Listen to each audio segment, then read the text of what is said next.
That's a great question. Texas is its own entity. We're proud of Texas.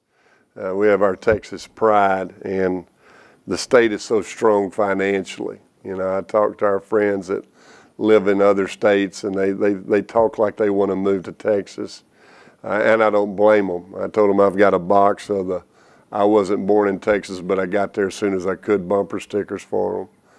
And I think about all the cooperatives, all the municipalities that are here, the deregulated portions that we have. And, the truth of the matter is we're seeking people that are seeking us.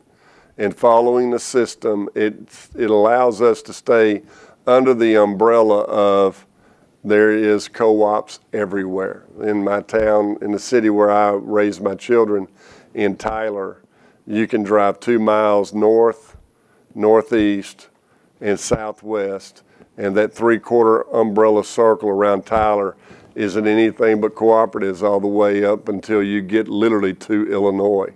But once you get outside of that geographical spectrum, there's nothing open north of Tyler.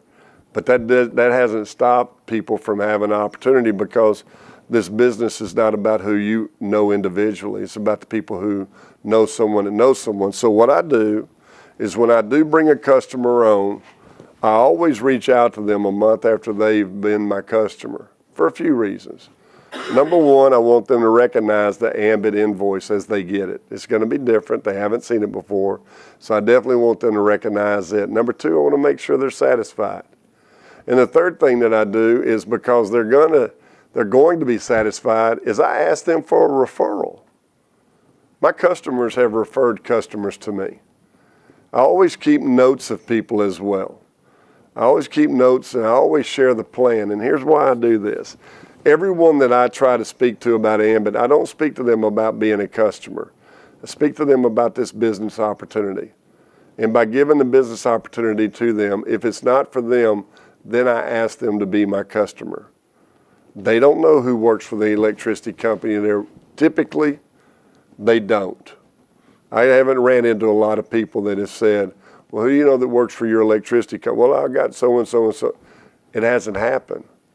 But with our customers, I stick to the fundamental basics. Do me a favor. I'm trying to reach a goal. Can I count on you? And then once they do that, I always say, "Who do you know?" Who do you know? Because I can reach out to them after that first month. They've got that invoice in. I follow up and check with them. They're going to be happy. They're going to be satisfied. And then I ask them, "Well, who do you know?" And every time I start getting a little bit discouraged, I think about the top money earners in Ambit that are not customers of Ambit's. I mean, we have people that have made over $20 million in 11 short years. Over $25 million in 11 short years, over $30 million in 11 short years, and they're not customers of Ambit because they live in a cooperative.